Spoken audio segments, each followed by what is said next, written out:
This is episode 11 of She Doesn't Know, where I talk about creativity, neuroscience, and a few questions for God. I want to talk about something that runs pretty deep for me. It's almost like a deep childhood wound, and it's the topic of leadership. See, as a child, I was always told that I would never amount to being a leader. I could be a coworker or an employee, but never a leader. Never someone who had the authority or the power, because I was too shy growing up, okay? I barely spoke a word, but it wasn't that I wasn't strong. I had a lot of internal depth, knowledge, and confidence within myself. So this is why this topic is so personal to me, because today I practice leadership on a day-to-day basis, and it may not look the same as other leaders or how a leader is supposed to be. If that is really categorized as a specific role, maybe I don't meet that category.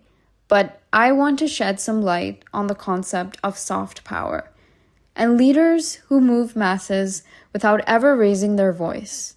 Because there is a particular cruelty in being told that you lack something when you know that you've always had it, just in a form that no one around you had the language for. And for most of my life, I was told that you're not a leader. Not in those exact words, but in the subtext of every room that I walked into. Leaders were loud. Leaders were decisive in the way that made other people shrink. They commanded a room. They didn't wander. They didn't feel so much. They didn't need the room to feel safe before they spoke. And in Vedic astrology, this gets crystallized into something that sounds almost cynical, a debilitated sun. Yes, my sun is also in Libra, which makes it debilitated. And you've probably heard this astrological term being moved around. And this is when your sun is what you call weak and not in its full potential. So here, the ego gets humbled. The authority softens. The placement that, according to tradition, makes a person struggle with confidence, self-assertion, the kind of radiant personal power that bends a room towards you just by existing in it. And I actually believed it for a really long time. What I didn't understand then is something I understand now. With the particular clarity that only comes from watching your so-called weakness become your most consistent strength. My most consistent strength is my debilitated sun. The leadership canon we inherited is almost entirely a type A personality.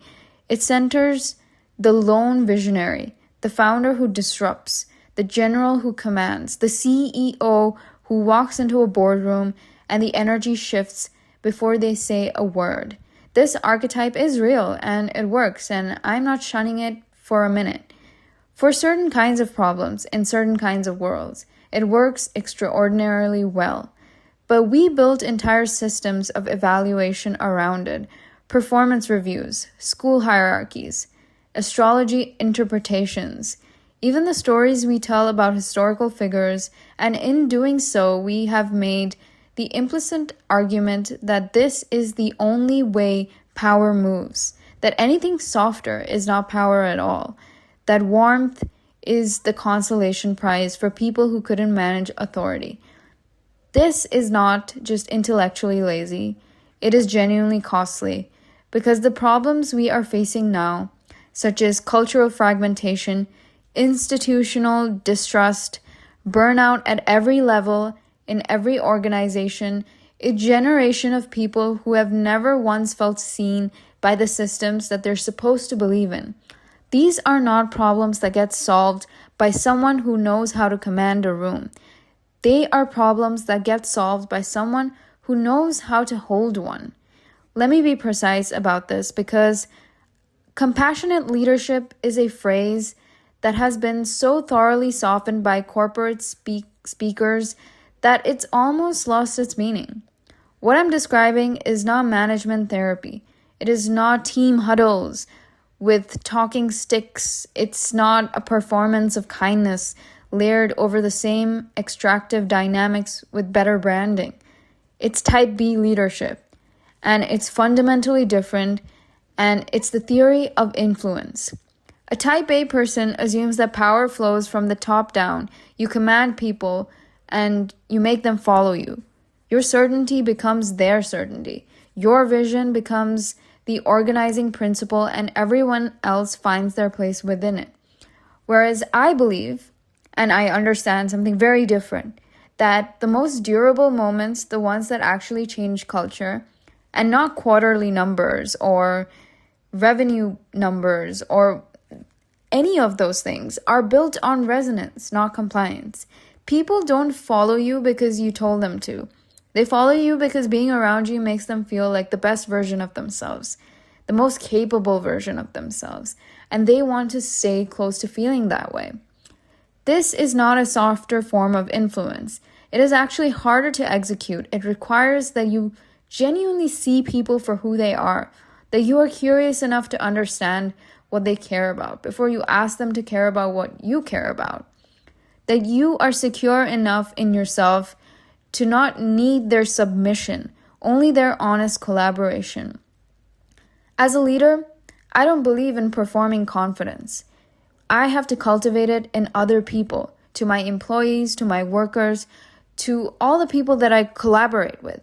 They need to feel confident, and their confidence will enlighten my confidence. And that's what I believe true leadership is. But here's the other way to read it. The Sun in Libra has learned that self is not the whole story, that the light doesn't have to come only from you. The light can come through you. It can reflect and be amplified by your relationships, by collaborations, by your ability to pull other people into their own brightness. A debilitated sun is not an absence of authority. It is an authority that has been trained, perhaps against its initial preferences, to operate through connection rather than dominance. This is not weakness. This is not wearing a mask of strength. This is genuinely different, and it's a different way of executing power. One that the traditional frameworks were not built to recognize, so they call it a flaw.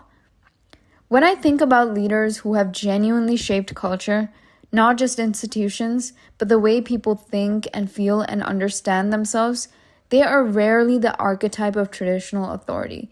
They are the ones who articulated something people already half knew, but never had the guts to say it out loud. They are the ones who made people feel less alone in their struggle and more capable in their vision. This is what mass inspiration actually looks like. It is not the charisma of an exceptional individual radiating downwards onto an admiring crowd.